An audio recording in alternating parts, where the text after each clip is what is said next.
demonstrasi sampai kerusuhan itu kayak memberikan kesan menakutkan ya, Ah, dan adanya ketidakstabilan gitu, baik itu politik bahkan sampai ke ekonomi ekonomi, gitu betul. ya. Nah itu, pasti akan mempengaruhi.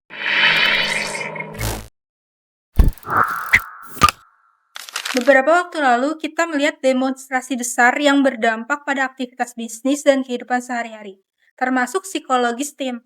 Nah, kali ini kita akan bahas bagaimana leader bisa hadir menjaga ketenangan dan memberikan arah di tengah situasi yang tidak pasti ini. Langsung saja kita bahas dengan Coach Adit. Yang paling langsung terasa sih dampak psikologis ya, jelas ya, Ya, gitu. Karena menurut saya juga ya, itu juga kan kita alami semua ya, iya betul. demonstrasi sampai kerusuhan itu kayak memberikan kesan menakutkan ya, Ah, dan adanya ketidakstabilan gitu, baik itu politik bahkan sampai ke ekonomi ekonomi, gitu betul. ya. Nah itu, pasti akan mempengaruhi semua orang Mm-mm. termasuk tim kita gitu ya. Apalagi kalau misalnya situasi kerusuhannya atau demonya itu mungkin berada di sekitar tempat tinggal mereka atau berada di sekitar sekitar tempat kerja mereka Mm-mm. atau masih dalam perjalanannya gitu kan ya, Iya, betul-betul. di titik di perjalanan dia dari rumah ke tempat kerja, Kantor, ya. gitu kan. Itu juga akan memberikan dampak kekhawatiran, rasa tidak aman ya, gitu Mm-mm. ya, Jadi safety juga takut. kan mereka jadi khawatir ya, gitu. Jadi rasa cemas juga sampai ke situ gitu ya. Belum lagi berita-berita dari luar sana yang simpang siur, yang biasanya negatifnya yang di-blow up gitu kan. Iya, bener-bener yang anarkis-anarkisnya aja. Itu pasti membuat orang tuh merasa nggak nyaman. Mhm. Ya tergantung dari bagaimana mereka me-manage emosi ya, Mhm. tapi, pasti secara umum akan mempengaruhi banyak orang dengan lebih negatif ya, rasanya nggak nyaman, nggak tenang, nggak pasti, bingung, "Ini masuk kerja apa enggak ya? Terus gimana ya?" Gitu, "Nanti aman nggak ya di jalan?" Gitu ya. Mhm. Apalagi rumahnya, jauh Daerah-daerah gitu dari rawan tempat gitu ya, kerja ya. rawan-rawan demo. Nah itu ya. Jadi hal-hal yang yang langsung terasa seperti itu. Kemudian bisa juga kan dampaknya nanti dari situ kayak, karena mereka juga khususnya ya, ketika, perjalanan mereka dalam pekerjaan aja terganggu gitu ya, pasti kan ada pengaruhnya ke keterlambatan. Betul. Keterlambatan bisa juga ada yang nggak bisa masuk kerja karena Mhm. terhalang, tertutup gitu ya, Jalannya di-blok. atau transportasi umumnya jadi terbatas Oh, gitu. iya iya, benar benar. Itu juga bisa memberikan dampak juga kepada mereka, ya kan. Kemudian belum lagi kalau isu demonstrasinya atau kerusuhan itu hal yang sensitif ya, yang menimbulkan konflik internal gitu kan. Oh. Ada tim yang kubu A, kubu B gitu ya, mendukung mana gitu Benar ya. benar. Itu kan akan rawan terjadinya, internal konflik atau bahkan perpecahan tim Oke. gitu ya. Apalagi sampai ya mudah-mudahan enggak sih, Mhm. sampai terjadi, gangguan dalam hal komunikasi, ya kan. Misalnya, komunikasi email, internet terutama ya, Oke. jaringan internetnya jadi, jadi terganggu gitu kan. Itu kan mempengaruhi email, WhatsApp lah, segala Mhm. macam, semua Komunikasi sarana mereka, komunikasi pekerjaan jadi terganggu berantakan juga gitu ya. ya, Ya Coach? ujung-ujungnya adalah pastinya mempengaruhi fokus pikiran mereka dan ujung-ujungnya lagi mungkin ini dampak tidak langsungnya ya, Iya. tapi yang pastinya akan terjadi penurunan produktivitas. Berarti banyak banget ya, Coach, ya dampaknya Sambung ya? menyambung, Iya. iya. Wah, nah menurut Coach Hadid nih, bagaimana sih seorang leader bisa menjaga ketenangan dan memberikan rasa aman bagi timnya di tengah kondisi yang tadi Coach Ya, jelasin tuh gitu, yang mau penuh nggak mau ya leader dalam ketidakpastian? hal ini harus punya sense of crisis juga. Gitu ya. Nggak bisa hanya fokus kepada pekerjaan, tugas, Mhm, penyelesaian kerja gitu kan. oke. Jadi, mereka harus bisa mengadaptasikan dirinya di situasi yang istimewa ya kayak Oh, gini ya, oke. yang tidak tidak normal gitu ya. Mmm, Yang pertama gitu ya, misalnya dengan, jadikan mereka sebagai sumber informasi utama nih, sebagai leader.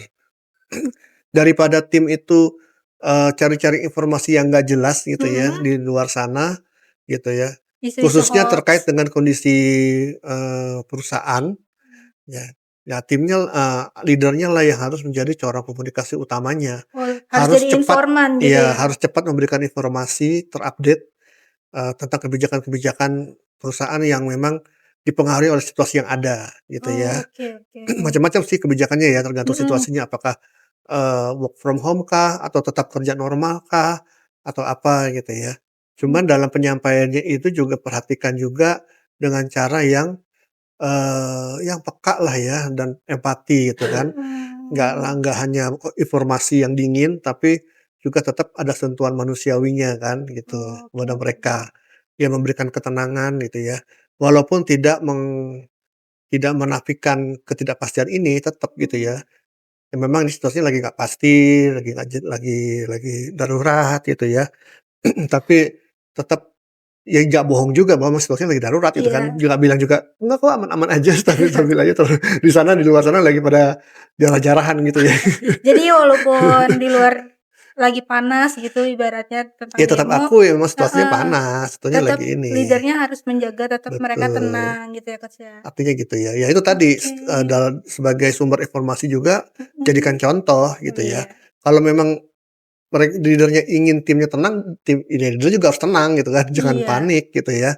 bener Jangan bener. panik, jangan kebingungan, dan jangan juga terpengaruh dengan isu-isu juga gitu loh. Jangan termakan Isu hoaks gitu ya? iya, mereka ingin timnya nggak termakan hoaks, tapi mereka sendiri termakan hoaks. Oke. Kan Jadi sama nular aja juga gitu. ya. Jadi, leader-nya harus fokus pada fakta Oke. dan data yang ada dengan informasi-informasi yang faktual. Jadi dia Mmm, sebagai corong informasi baik itu yang, informasi yang terupdate dari pemerintah gitu ya, dari situasi yang ada atau, menginformasikan kebijakan-kebijakan perusahaan ya, perubahan-perubahan kebijakan yang harus beradaptasi dengan situasi eksternal tadi gitu. oke oke. Ya jadi itu.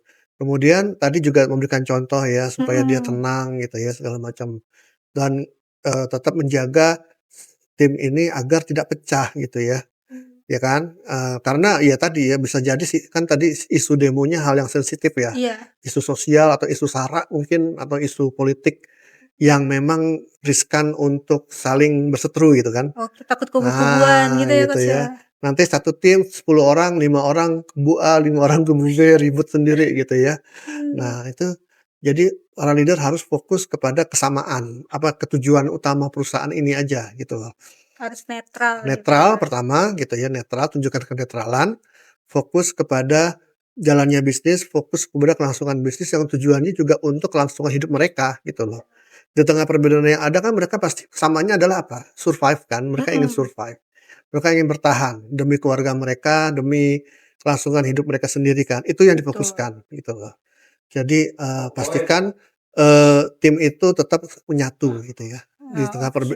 konflik yang ada. Jadi fokus ke nilai-nilai utama perusahaannya, ke visi perusahaan, ketujuan bisnis, Oke oke. gitu.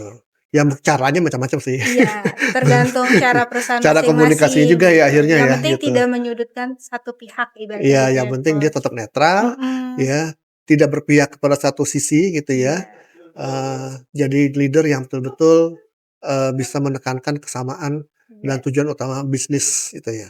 Oke. Nah, terakhir nih, Coach, apa sih langkah konkret yang bisa dilakukan oleh pemimpin meski Oke, situasi eksternal lagi nggak nah kondusif? kalau memang situasinya lagi nggak kondusif, lagi nggak normal, ya ya jangan juga, memaksakan untuk mencapai target yang dalam kondisi normal gitu ya. Oh, oh, iya iya Mungkin perlu iya. dievaluasi ulang ya, Iya, betul betul. indikator kinerja, target-target perusahaan, target-target bisnis, target-target operasional yang memang, perlu disesuaikan lagi nih dalam situasi ini, gitu kan.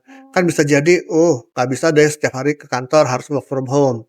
Berarti ada target-target atau pekerjaan-pekerjaan yang mungkin harus mundur atau dikurangi gitu. disesuaikan lagi gitu Oh, ya.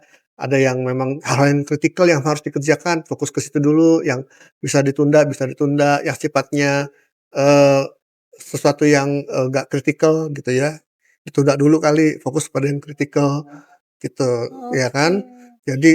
Jadi perlu menyesuaikan kembali target kerja dan target kinerjanya gitu ya. Karena kan, kalau bicara produktivitas tadi kamu bilang ya, Mhm, itu kan sangat dipengaruhi oleh, eee, lingkungan kerja juga, target, target. target Oh, oke kinerja oke. gitu ya. gimana bisa kita dikatakan produktivitas yang, kembali baik kalau targetnya tidak disesuaikan dengan situasi yang ada, gitu loh. Oh, Jadi wah, disesuaikan dengan target yang ada, gitu ya. Kemudian support ya, support. sebagai leaders mereka harus menjaga rasa nyaman dan aman ya, Mmm, rasa percaya gitu ya dari timnya, gitu kan. oke. Nah, dalam hal ini sentuhan manusia harus tetap berjalan, harus dilakukan ya, gitu. Misalnya sering mengadakan, apa ya, kontak ya, Mhm, baik itu secara online maupun offline, kalau memang nggak bisa offline, online, baik itu secara grup ya, misalnya, grup, touch apa sih, morning briefing gitu ya, tapi jangan lupa mungkin perlu orang per orang, karena, mmm, kecemasan itu kan bisa beda-beda ya. mhm, Ada yang orang yang bisa menampilkannya, ada yang enggak, ada yang dipendem, ada yang, bener ini bener. ya gitu. Kualitasnya beda-beda nih, kualitas kecemasannya, jadi harus pendekatan personal juga ya. Kalau perlu beri dukungan-dukungan yang sifatnya psikologis, seperti memberikan konseling gitu ya, yang khusus gitu ya, atau kegiatan-kegiatan yang bisa menyatukan kembali mereka gitu loh. Terutama kalau situasinya memang sensitif ya, Iya, ya betul. kegiatan-kegiatan yang bisa menciptakan kesatuan lagi. Di tengah perbedaan yang ada gitu, Oke. yang terjadi. Ya misalnya Waduh, kayak, ya saling mendukung game online lah atau aktivitas sosial gitu ya, yang mmm, mengedepankan kebersamaan oke. gitu. Nah, buat para leader nih, banyak banget insight yang dikasih sama Mhm. Coach Adit, boleh banget ditonton videonya dari awal. Nah, sekian dari saya Diana dan Saya Aditya Wijaya, sampai jumpa. sampai jumpa.